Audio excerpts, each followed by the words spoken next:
awal saya meyakini bahwa esensi pembangunan adalah pemberdayaan. Dalam semua kegiatan sosial ekonomi yang kita usung, pertanyaan utama yang harus selalu kita jawab adalah, apakah program ini ada manfaat yang real bagi masyarakat? Karena itulah pemerintah tak henti-hentinya melaksanakan kebijakan pro rakyat secara masif, baik yang berbasis bantuan dan perlindungan sosial, pemberdayaan masyarakat maupun pemberdayaan usaha mikro dan usaha kecil. Kebijakan pro rakyat ini tidak dilakukan secara acak ataupun setengah hati, namun secara terencana, sistematis, dan total. Pelaksanaan PNPM mandiri misalnya mengalami perkembangan pesat dan saat ini setidaknya lebih dari 1/4 penduduk Indonesia, sekitar 60 juta jiwa, baik di perdesaan maupun di perkotaan telah menikmati manfaat dari program ini, serta menjalani kehidupan ekonomi yang lebih mandiri. Di ribuan lokasi program PNPM, rakyat menentukan sendiri kegiatan ekonomi yang ingin dilakukannya, menentukan anggaran yang diperlukan dari dana PNPM, dan mempertanggungjawabkannya secara akuntabel. Ini adalah contoh konkret di mana kemitraan antara pemerintah dan masyarakat benar-benar dapat secara real mengubah nasib rakyat kita. Dari perjalanan saya keliling tanah air, saya selalu mendengar harapan dari masyarakat agar program PNPM ini dapat terus dilanjutkan, bahkan ditingkatkan. Pemerintah juga terus menggiatkan skema kredit usaha rakyat atau KUR, mengingat akses finansial adalah salah satu senjata paling ampuh melawan kemiskinan. Kita ingin agar program ini semakin diperluas dan mudah diakses oleh rakyat. Kita terus memperbaiki pola penyaluran KUR dan jumlah bank penyalur KUR terus ditambah dari semula 6 bank menjadi 33 bank. Sehingga jangkauan kredit yang disalurkan kepada UMKM dan koperasi juga terus meningkat. Selama 7 tahun terakhir, penyaluran KUR telah mencapai lebih dari 150 triliun rupiah dan diterima oleh sekitar 11 juta debitur. Dengan tingkat kredit macet atau non-performing loans hanya sebesar 4%. Ini bukti yang nyata bahwa jika rakyat kita mendapatkan peluang dan bantuan untuk mengubah nasibnya, mereka akan berusaha keras untuk tidak menyia-nyiakan kepercayaan tersebut. Program lain untuk meningkatkan pemberdayaan masyarakat adalah program Keluarga Harapan. Program ini bertujuan untuk mengurangi kemiskinan dengan cara meningkatkan kualitas sumber daya manusia, utamanya melalui pendidikan dan kesehatan pada kelompok masyarakat sangat miskin. Lebih dari 3 juta keluarga sangat miskin di 318 kabupaten dan kota telah terbantu oleh program ini. Satu hal yang menggembirakan kita semua, di akhir masa pemerintahan Kabinet Indonesia Bersatu kedua ini, melalui dukungan penuh wakil rakyat di DPR RI dan DPD RI, telah diundangkan Undang-Undang Nomor 6 Tahun 2014 tentang desa. Terima kasih DPR, terima kasih DPD. Berdasarkan ketentuan dalam undang-undang ini dan peraturan pelaksanaannya, dana yang akan diterima setiap desa diperkirakan rata-rata akan mencapai sekitar 1 miliar rupiah per tahun. Ini adalah suatu kebijakan nyata yang bila dilakukan dengan perencanaan yang baik dan pelaksanaan yang akuntabel akan dapat mendorong peningkatan produktivitas di 72.944 desa di seluruh Indonesia. Saudara-saudara,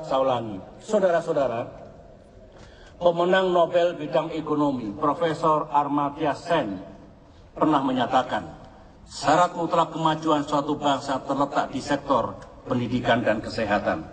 Karena itulah sejak awal, pendidikan dan kesehatan terus menempati prioritas tertinggi dalam kebijakan dan program pemerintah.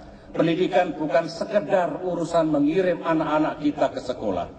Pendidikan adalah cara yang paling tepat untuk memberantas kemiskinan, memperluas kelas menengah, dan membangun Indonesia modern di abad ke-21. Kita bersyukur bahwa sesuai mandat konstitusi, anggaran pendidikan kita telah mencapai 20% lebih dari APBN.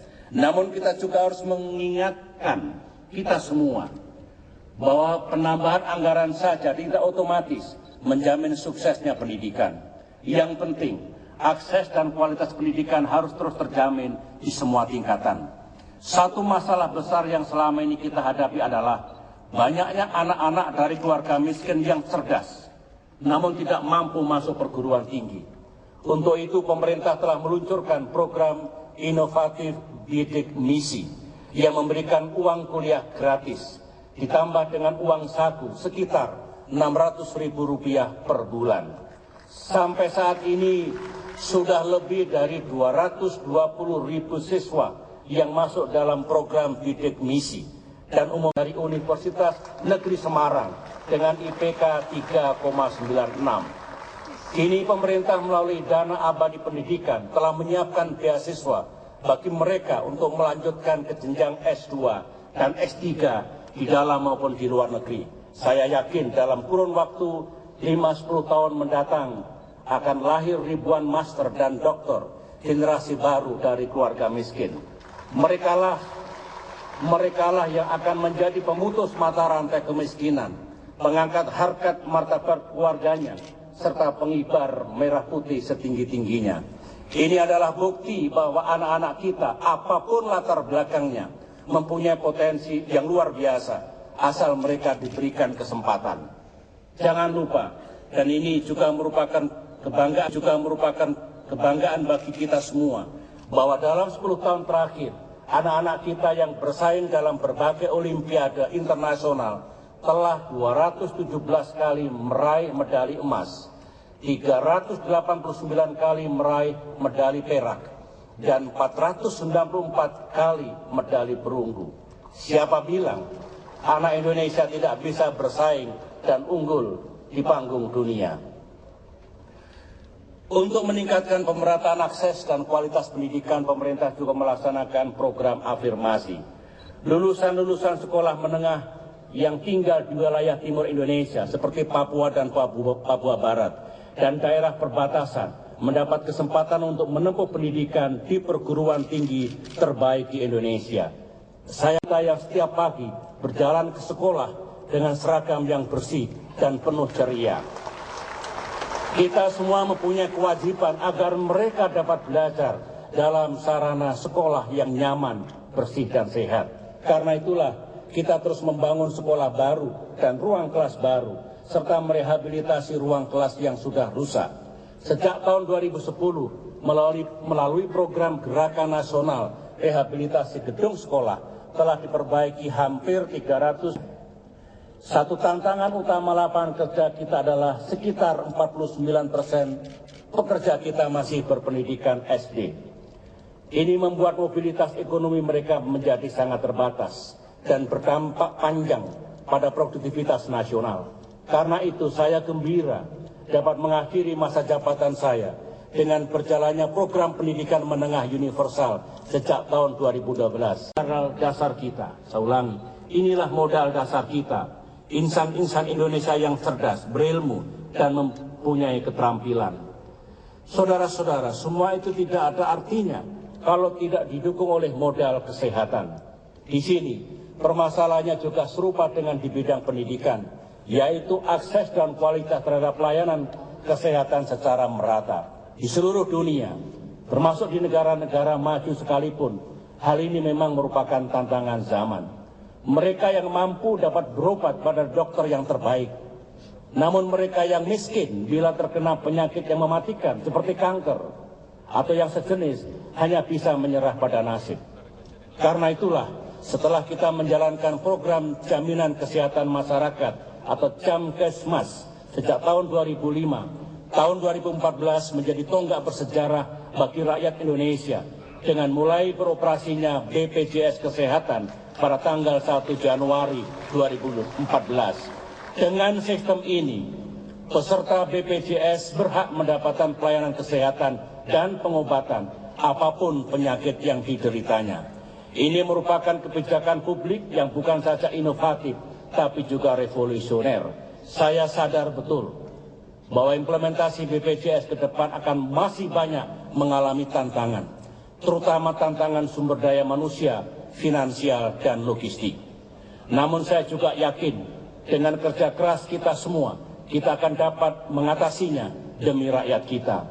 Kita patut berbangga karena Indonesia kini memiliki salah satu sistem jaminan kesehatan terbesar di dunia. Hingga awal bulan Agustus 2014, BPJS telah memberikan jaminan kesehatan untuk lebih dari 126,4 juta penduduk. Kita berharap dengan upaya yang gigih, pada tahun 2019, jaminan kesehatan akan mencakup seluruh penduduk di seluruh tanah air. Sumber daya manusia yang cerdas, terampil, dan sehat akan menjadi modal utama kita dalam merintis proyek besar pembangunan Indonesia. Antara lain yang kita namakan Master Plan Percepatan dan Perluasan Pembangunan Ekonomi Indonesia atau MP3EI. Indonesia maju di abad ke-21 tidak bisa hanya berpusat di Jakarta. Indonesia hanya akan maju secara nyata apabila segala potensi dan peluang yang ada di seluruh provinsi, kabupaten, kota, dan desa di seluruh Indonesia dapat dibangun bersama secara produktif. Kita semua senang melihat Makassar mempunyai pertumbuhan ekonomi yang lebih tinggi dari Tiongkok. Melihat Kabupaten Badung menjadi lokasi turis utama di Asia.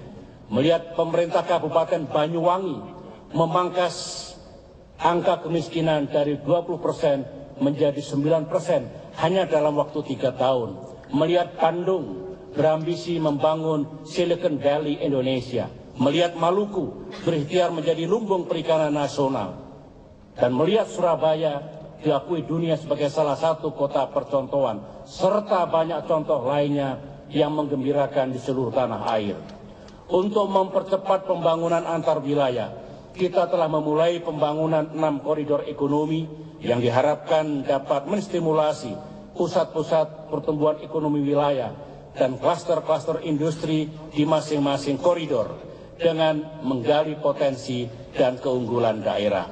Sejak pemerintah canangkan pada tahun 2011, MP3EI telah merealisasikan lebih dari 382 proyek yang terdiri dari 208 proyek infrastruktur dan 174 proyek sektorial dengan nilai tidak kurang dari 854 triliun rupiah.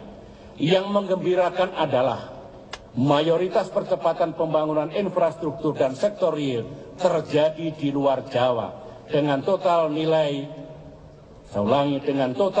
proyek sebesar 544 triliun rupiah. Kita bangga melihat berdirinya bandar udara yang megah dan modern di Makassar, Balikpapan, Medan, dan Bali. Tidak kalah megah dari Bandara Internasional Soekarno-Hatta. Kita berbesar hati melihat jalan tol atas laut di Bali, jalur kereta api baru dari bandara ke pusat kota Medan, atau jembatan Kelok 9 di Sumatera Barat yang kesemuanya makin memacu kegiatan ekonomi masyarakat. Namun kita juga harus mengakui bahwa masih banyak tantangan infrastruktur kita ke depan. Banyak proyek-proyek infrastruktur yang lama terhambat pelaksanaannya, bahkan terhenti, baik karena alasan politik, birokrasi, ataupun logistik. Ini tetap merupakan pekerjaan rumah besar kita, karena tidak mungkin Indonesia menjadi raksasa ekonomi Asia